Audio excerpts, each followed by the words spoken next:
Greetings, brothers and sisters. This is Sister Sonia here, Last Remnants of God's Army. Thank you for joining me here today. Please feel free to like, share, and subscribe. Thank you to all my viewers and subscribers who have dedicated themselves to wanting to take a few moments out of their time, out of their busy schedules to watch my channel and the content I put out. May the Lord bless you in every way possible. I pray that you utilize these moments to, just share the content out to as many people as far and wide. We need to get the truth,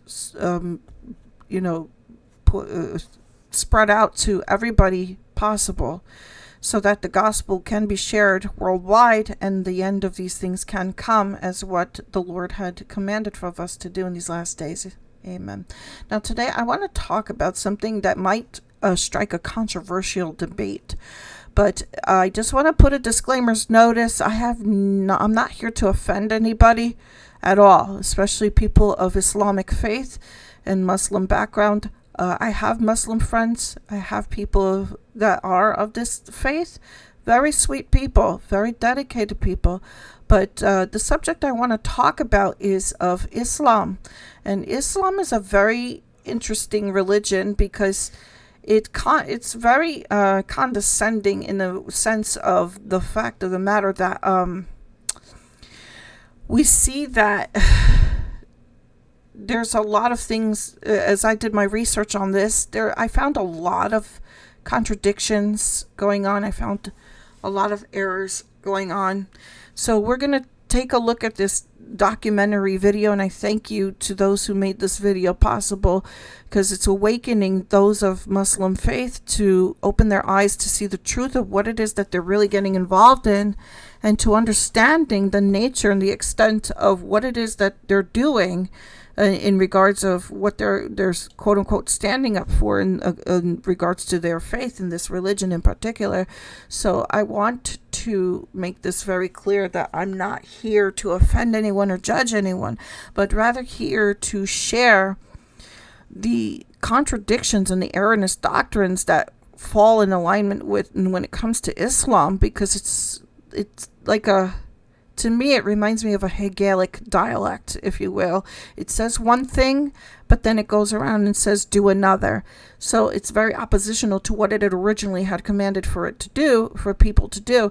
And so this is a documentary I want to share. We're going to talk more about this. I'm going to do like a little mini series, if you will, on this to explore everything about this, because people need to wake up to the truth regarding what this religion particularly is entailing. And that's why, if you see what's happening in our world today regarding the situation in the Middle East, we have what is called the Holy War.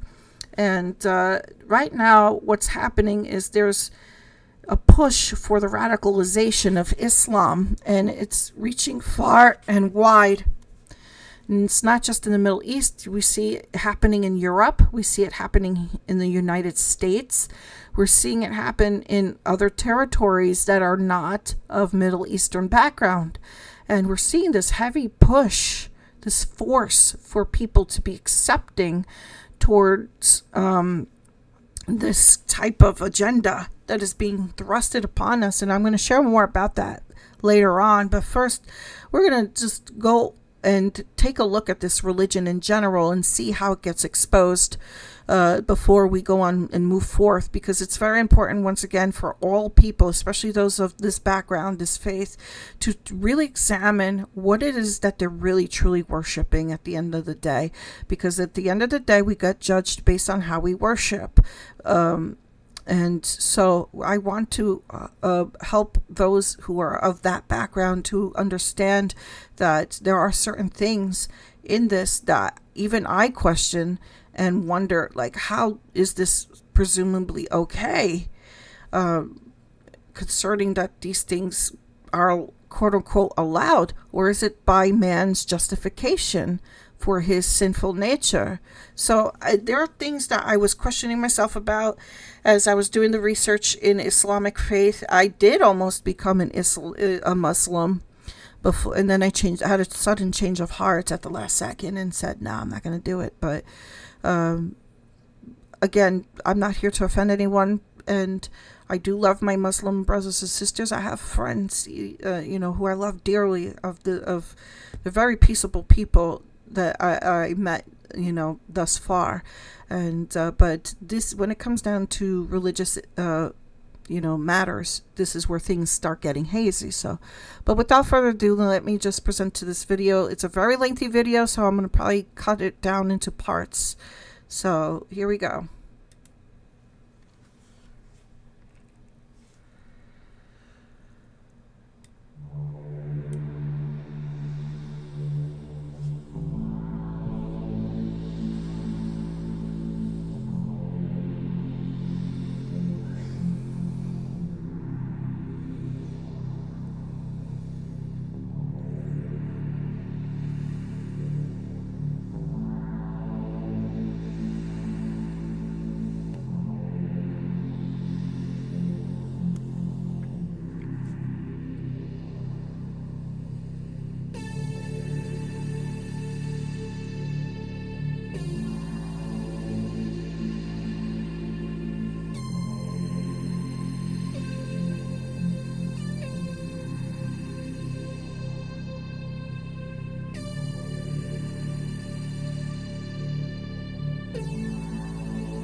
Muhammad, the founder of the Islamic religion, came on the scene about 600 years after Jesus and his apostles.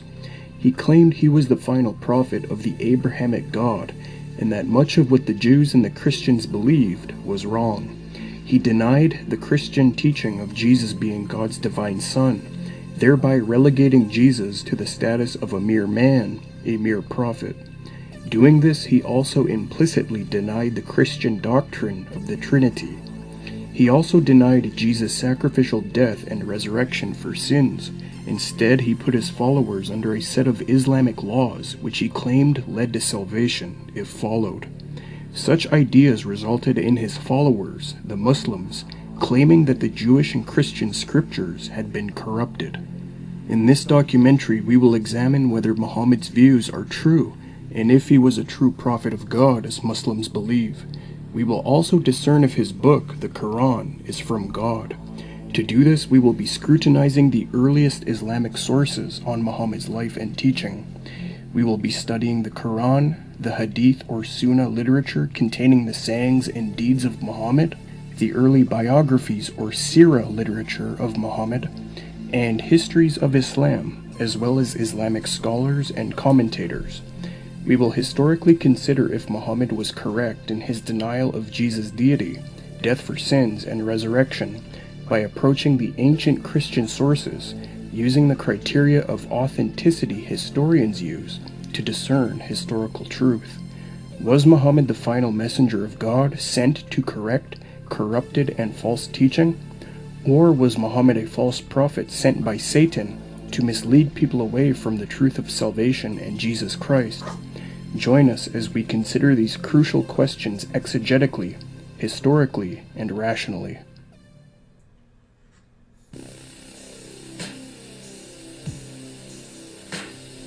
When discerning if Muhammad was a true prophet, it is important to consider his character. According to Muslims in the Quran, Muhammad is a beautiful pattern of conduct and an exalted standard of character. In fact, Muslims claim Muhammad was the final prophet of God for all mankind in all time. In light of this, when we examine the early Muslim sources, we should expect to find a Muhammad who is a moral ambassador of God. However, we actually discover countless abominable immoralities and examples of utter, unnecessary ruthlessness in Muhammad's life. Muhammad is a man who married more women than his own revelations allowed. He married the wife of his own adopted son. After Muhammad lusted after his adopted son's wife because of seeing her scantily dressed, his adopted son then divorced her, and Muhammad shortly thereafter married her, claiming this was ordained by God. Surah 33:37 of the Quran mentions this episode, thus showing Muhammad believed his God supported this immorality, quote, "Then when Zayd had dissolved his marriage with her, with the necessary formality, we joined her in marriage to thee," unquote. What a convenient revelation to suit Muhammad's desires.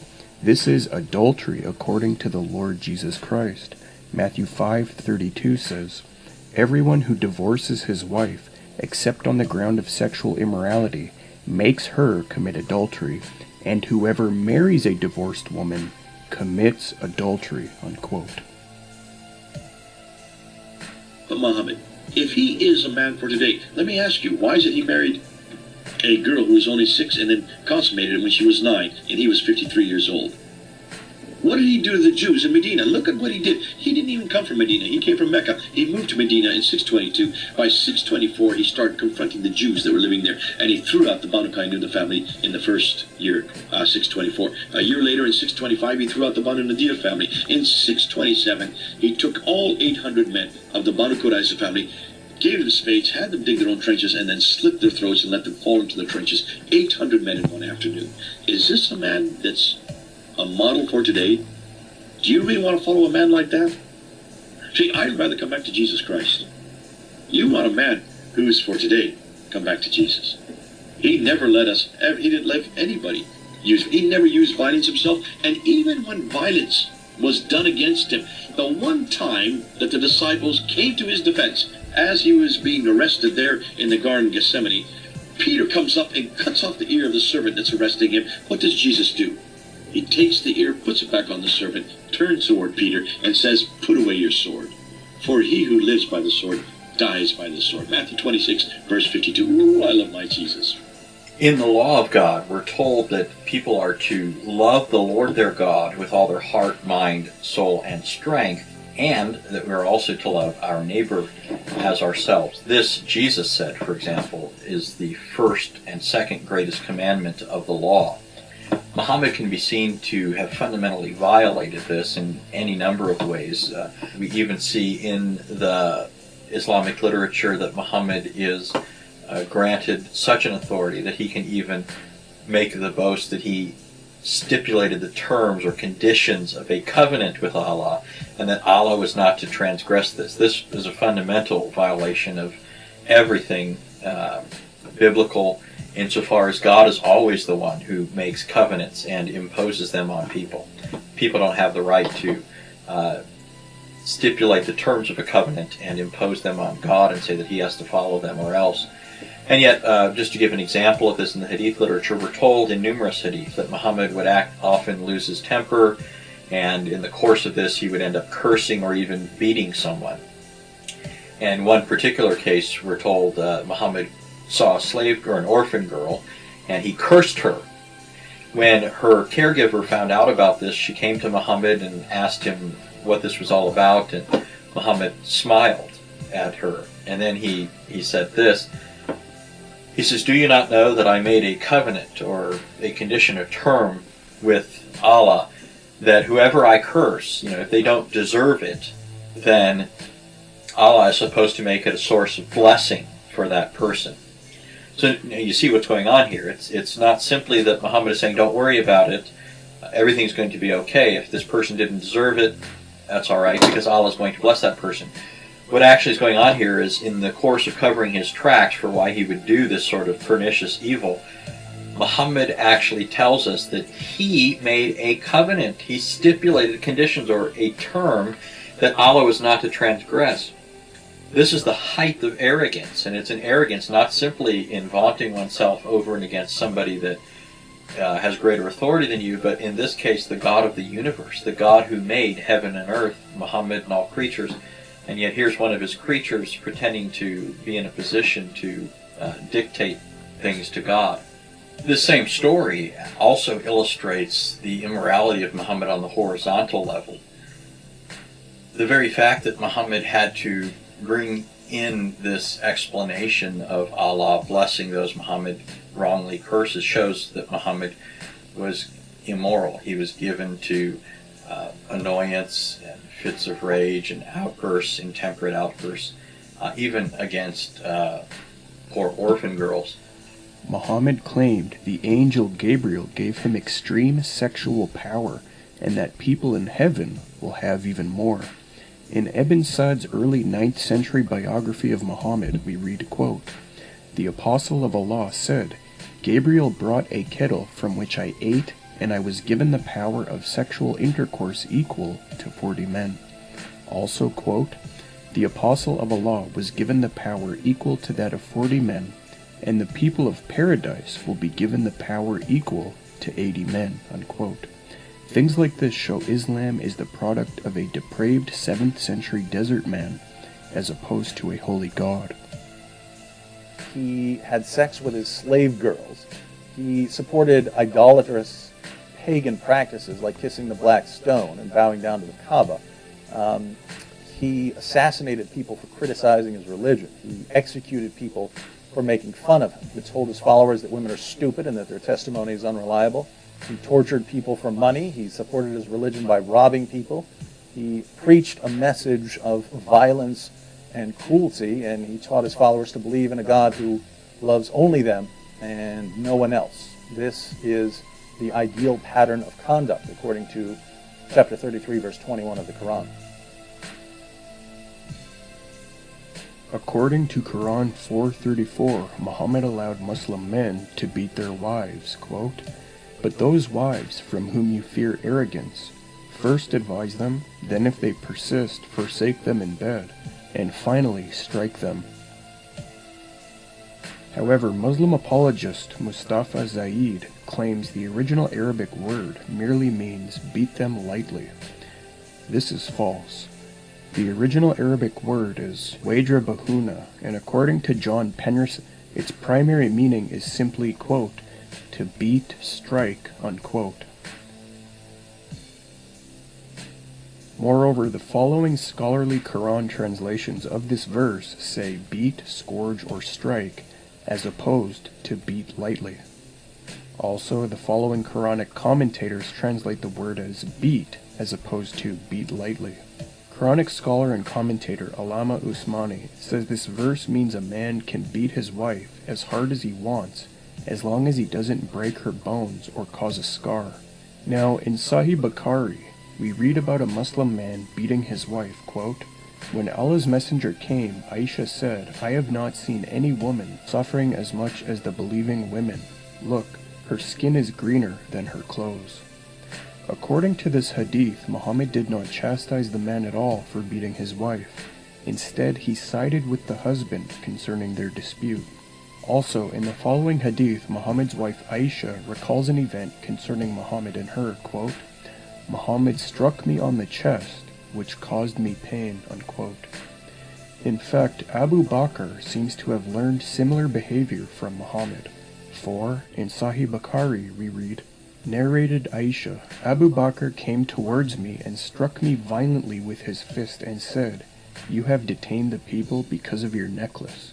But I remained motionless as if I was dead, lest I should awake Allah's apostle, although that hit was very painful." What is more, in one hadith, Muhammad found it hilarious when his father-in-laws Abu Bakr and Umar slapped and abused various women, including his, that is Muhammad's, own wives. Quote, "He, Hadrat Umar, said, I would say something which would make the Prophet laugh, so he said, 'Messenger of Allah, I wish you had seen the treatment meted out to the daughter of Khadijah when she asked me some money, and I got up and slapped her on the neck. Allah's apostle laughed and said, They around me, as you see, asking for extra money.' Abu Bakr then got up and went to Aisha and slapped her on the neck, and Umar stood before Hafsa and slapped her, saying, 'You ask Allah's messenger which he does not possess.' They said, 'By Allah, we do not ask Allah's messenger for anything he does not possess.'" Muhammad also said, "A man will not be asked as to why he beat his wife." This saying is also attested in the following source. Lastly, in his tafsir, the 12th century Islamic scholar al-Zamakhshari notes Muhammad as saying, "Hang the whip so your wives can see it." There's so much about Sharia law that just is not relevant for today. And if you have any doubt, just take a look at ISIS. ISIS is probably the best example of Sharia law today, because what ISIS is doing, what Abu Bakr al-Baghdadi, the man who is leading ISIS, the leader of ISIS, he is going right back to the Quran, right back to the traditions, applying Sharia law as his prophet did it. And it comes straight out of this book. And that's why it is so barbaric. That's why they are cutting off the heads of the prisoners, and that's right in Surah 47, Ayah 4. That's why they're crucifying. That's in Surah 4. That's why they're beating the wives. That's in Surah 4, Ayah 34. That's why they're cutting off the hands of thieves. That's in Surah 5, Ayah 38. And I could go on and on and on and on. It is barbaric. It is not relevant for today. It doesn't work. It eradicates my freedoms. That's why I don't want Sharia law today. It just doesn't make sense. Bring me back to that which Jesus gave in his example. That does make sense, and I say this all the time. Keith, I tell people, can you show me one thing that's irrelevant with Jesus Christ? And I've said that for 33 years. I've asked that question. In 33 years, I've yet to find anybody that can find anything wrong with Jesus. So if you want the best law, the best example, the best model, the best paradigm, come on back to Jesus. We've got him. Come on home. Muhammad allowed his followers to do mukta. When Muhammad's soldiers were in battle and away from their wives and became desirous and impassioned, they sought Muhammad's advice. Muhammad's allegedly inspired solution from God was that they should engage in mukta marriage. Mukta marriage is a temporary marriage contract with a woman for the purpose of sex that would be quickly annulled after the man's sexual desires were taken care of. Bukhari reports, narrated Abdullah, "We used to participate in the holy battles led by Allah's apostle, and we had nothing, no wives with us. So we said, shall we get ourselves castrated?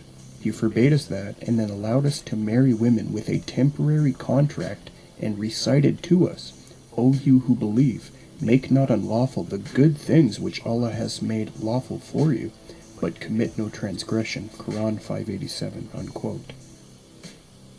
Muhammad allowed the rape of female war captives while their husbands were alive and present. This is taught in Quran 4:24, quote, "Also prohibited are women already married, except those whom your right hands possess," unquote. The historical background about the giving of this verse is found in the following hadith. Abu Said al-Khudri said, the Apostle of Allah sent a military expedition to Autas on the occasion of the Battle of Hunain. They met their enemy and fought with them. They defeated them and took them captives. Some of the companions of the Apostle of Allah were reluctant to have intercourse with the female captives in the presence of their husbands, who were unbelievers. So Allah the Exalted sent down the Quranic verse, "And all married women are forbidden unto you, save those captives whom your right hands possess." That is to say, they are lawful for them when they complete their waiting period. This is clearly rape, since the Muslim is allowed to have sex with a captive woman while her husband is still alive and present. No sane woman would want to have sex with a warrior who just killed her tribesmen and while her husband was still present. Thus, such sex can be said to be rape.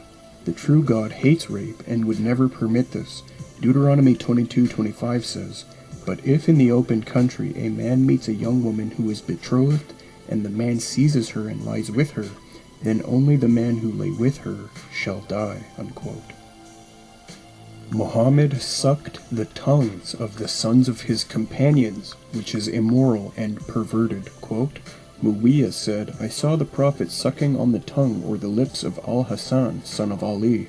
For no tongue or lips that the Prophet sucked will be tormented by hellfire." Also, So, sorry to interrupt, but remember the situation with the Dalai Lama where he told that little Pakistani boy, I think he was Pakistani, he said, "Suck my tongue," and I wouldn't put it past me if this is where he got it from. This is pretty perverted already, this religion, and I feel like I need to take a cold shower. But anyhow, let's continue with the documentary. It's beyond disturbing, folks. so in a Bukhari hadith we read, "Then he, Muhammad, said, 'Where is the little one? Call the little one to me.' Hassan came running and jumped into his lap. Then he put his hand on his beard. Then the Prophet opened his mouth and put his tongue in his mouth. Then he said, 'O Allah, I love him, so love him and the one who loves him,'" unquote. Now, to save face, So they're allowed to get with little boys too and do certain sexual immoral things to them as well. And that is a common practice that happens in this religion. It also happens in Catholic religion too. There's thousands of cases as well that have been reported in with regards to sexual immorality against children, sexual abuse against children. And this is a common practice that is, happening frequently. But referring to this religion in particular, they're claiming that this is the will of Allah. This is the will of their God, that's saying it's perfectly okay. When in reality, it is a justification of their own sinful nature, because they're going after their lustful desires in this regard. So there's no moral stature in whatsoever with trying to live upright, trying to do the right thing, trying to live, holy and blameless and perfect and etc., is what we see in the Bible. So this is why it's such a very barbaric religion. I stand in agreement with that gentleman was saying. It is a very barbaric religion. In fact, it's very twisted and perverted in every way. But we're going to continue on with the video and explore further how messed up Islamic religion really is. Some Muslims read into the text the idea that this had to do with dehydration, but there is no evidence of this in the text. And if the boy was dehydrated, why was he running around excited, jumping in Muhammad's lap? Muhammad enjoyed making old women cry for fun. In Ibn Kathir's Life of the Prophet Muhammad, an old woman asked Muhammad to pray she would make it to paradise. Instead, he told her there would be no old women in paradise. She walked away crying. Later, as he laughed, he told one of his companions to go tell her. What he meant was she would not be old in paradise, but turned into a virgin. Thus, Muhammad enjoyed seeing old women cry in fear of not making it to heaven. Muhammad lured converts with promises of women with swelling breasts in heaven. Quran 78, Sorry about 31 this, to 33 guys. says, "Verily for the pious is a blissful place, gardens and vineyards, and girls with swelling breasts of the same age as themselves," unquote. Rather than a description of a holy paradise with Almighty God, this sounds more like some sort of celestial brothel imagined up by a depraved 7th century desert nomad. Yep. Moreover, Muhammad invented more convenient revelations along with the one we already mentioned, involving him marrying his adopted son's wife. For example, at first Muhammad would give his wives equal attention on separate nights, but then afterwards he began to favor certain wives, and Quran 33:51 was then conveniently revealed to him, which says, "Thou mayest defer the turn of any of them that thou pleasest, and thou mayest receive any thou pleasest, and there is no blame on thee if thou invite one of those turn thou hadst set aside," unquote. Muhammad's wife Aisha, keen on what was taking place, then said the following in response, quote, "I feel that your Lord hastens in fulfilling your wishes and desires," unquote. Moreover, one night it was Hafsa's turn to be with Muhammad, but she had to go somewhere. Muhammad therefore decided to instead have intimate relations with one of his slave girls he was not married to in Hafsa's bed, namely Mary the Copt. Hafsa found out and she was very upset. In response, Muhammad claimed Quran 66:1 was revealed to him in order to justify his behavior. It says, quote, "O Prophet, why do you ban for yourself that which Allah has made lawful to you, seeking to please your wives?" Then Muhammad claimed Quran 66:3-5 was revealed to him, which was a stern rebuke of Aisha and Hafsa for being upset with Muhammad for his actions with Mary the Copt. These are but a few of Muhammad's convenient revelations. How do they square up with Muhammad's other claim that the Quran is eternal and meant for all peoples and times, if much of it was meant to merely serve Muhammad's desires? Not only was Muhammad incredibly immoral, but so were his companions and his first successors of the Islamic State, that is, the caliphs. If Jesus' disciples acted the way Muhammad's companions acted, Christians would never hear the end of it. The fact is, Muhammad's cousin and close companion, Ibn Abbas, who was praised by Muslims as one of Islam's greatest commentators of the Quran, was actually a very wicked man. When Caliph Ali appointed him as governor of Basra, Iraq, Ibn Abbas betrayed Ali and stole a large amount of money and provisions from the Muslim treasury for himself and left to go live in Mecca. Now, Muhammad's early followers also murdered each other in order to gain leadership over the Muslim people after Muhammad died. For example, after Muhammad's death, Uthman, the third caliph, was assassinated by Egyptian Muslims and Abu Bakr's son, who supported Ali as the rightful caliph. Tabari reports, Muhammad b Abi Bakr, Abu Bakr's son, came with 13 Egyptian men and went up to Uthman. He seized his beard and shook it until I heard his teeth chattering. Muhammad b Abi Bakr said, Muawiyah was no help to you, nor was Ibn Amir, nor your letters. Uthman said, Let go of my beard, son of my brother. Let go of my beard. Then I saw Ibn Abi Bakr signaling with his eye to one of the rebels. He came over to him with a broad iron-headed arrow and stabbed him in the head with it. They gathered round him and killed him, unquote. Then Ali became the fourth caliph.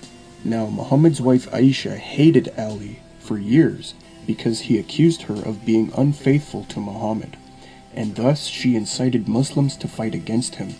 At the same time, Talha and Al-Zubair, companions of Muhammad, wanted Ali dead and did not recognize his succession as caliph. This resulted in the Battle of the Camel, where Aisha, Talha, Al-Zubair, and thousands of Muhammad's followers, family and friends fought Caliph Ali and the Muslims under his leadership. Thousands of Muslims died in the battle, but Ali was eventually victorious. Talha and Zubair were killed, while Aisha was arrested. Next, a relative of Muhammad and writer of the Quran who was close to Uthman named Muawiyah accused Ali, the fourth caliph, of harboring the murderers of Uthman, the third caliph. This led to the Battle of Siffin between Ali and Muawiyah, where many Muslims died fighting each other. Then later a Muslim assassinated Ali, and Muawiyah proclaimed himself caliph. It is because of events like this that the Sunni versus Shiite split occurred, leading to mutual hatred and fighting between them, even to this day. The Shiites support Ali and side with him against Muhammad's other companions who fought him, while the Sunnis hate the Shiites for doing so.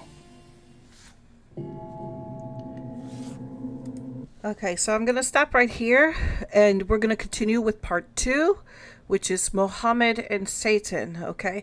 So we're going to just continue on with this little mini-series, because again, I said it was very long. Already, it's really like, wow, already for me, and I pray it's the same for you, because we see already from the get-go that Muhammad is... he was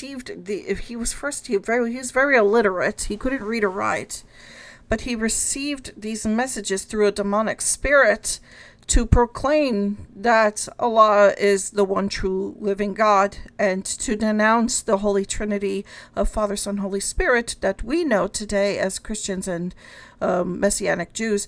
And so there's a big warfare going on today, as you could see, regarding the issue that's occurring in the Middle East today. And again, I stress that this is a spiritual warfare. This is a holy war between God and Satan, and we, the children of God, are caught in the midst of this, as well as those who are submissive to the Muslim religion, are submissive to their God. And this is very interesting turn of events of things, and not to mention, it's very disturbing to see that this is exactly what this, in part, we only got through one part. There's a couple more parts. There's like 9 parts in this video. But that's why I'm going to break it up into little mini-series. This is very disturbing, folks. There's a lot of sexual immorality going on, and it's been stressed out. And by the way, the people who made this film, they were ex-Muslims, by the way. They're converted Christians. So with this being said, there's a lot of barbaric sexual immorality going on as a means of justifying what Muhammad's ideology of what he believes to be of godly nature, quote unquote, entails. And a lot of these people follow through with that. And whenever you question a Muslim about this kind of thing, a lot of them are in denial that it's wrong, that it's abusive. They know deep in their hearts it's wrong, but they deny it because they believe it's the will of Allah, and they got to do what they got to do. and this is not right, especially for the women and children. So we have a big issue going on with this already, and it's enough to say, holy cow. And, you know, the fact that they have given credence to making this a Sharia law, saying that they must give up their young daughters. And they can marry their daughters off. They have arranged marriages. They have them be married as young as like 6 years old, maybe even 5. And they stay with their quote-unquote 40, 50-year-old husband until they reach that pubescent stage, puberty. And once they start menstruating, that's when they, do their thing with the girls. It's very disturbing, very disturbing. What's even more disturbing is that they beat their women in public. If they believe that the women are somehow, being disobedient or representing their, leader of that person who's, taking them in, so to speak, well, they get to beat them up however they wish. They claim that they're beating them lightly, but in reality, it's a domestic abuse, if you will, if you could even call it that. It's very satanic, folks. This is a barbaric religion in itself already. And I pray for my Muslim brothers and sisters, you wake up to the truth. This is not a quality of life. This is not how you live life. You see, if you come to Yeshua, Jesus Christ, the true Messiah, not Esau. Esau is a different Jesus that your people preach all day long. We're talking about the one true living God, the true Messiah, who is the Son of God. When you come back to him, when you come to him, he will rescue you from your enemies. He will set you from on a rock. He will take you in. He doesn't care what happened to you. He will take you in. He'll restore you. He'll heal your wounds. He'll bind you up. And he'll set you back to the place where you need to be. I'm telling you, my Muslim brothers and sisters, come to Yeshua Jesus. You'll feel more at peace than you ever have in your entire life. You won't feel this, this oppressive feeling that you get with your own religion, that you're conformed to do things in a ritualistic manner. With Jesus, he sets you free. He takes you away from these bondages. Now, I know that once you convert to Christianity, you're going to have a bullseye target on your back. Your family's going to betray you and whatnot. But keep in mind, folks, that the Bible teaches us this very thing, that when you come to Christ Jesus, okay, that you're going to see that there's going to be a lot of betrayal within the family, with your friends, with everybody in the community. Why? Because it says very clearly in the scriptures, blessed are those who revile you and persecute you for my name's sake. And theirs will be the kingdom of heaven as a result for being a faithful follower of Jesus Christ, okay? We're going to face a lot of persecution and a lot of opposition from those who don't understand. So, but don't be afraid. Don't be afraid. All right, so I'm going to stop right here. We're going to continue with part 2 in the next video. So stay tuned, and we look forward to seeing you in the next video.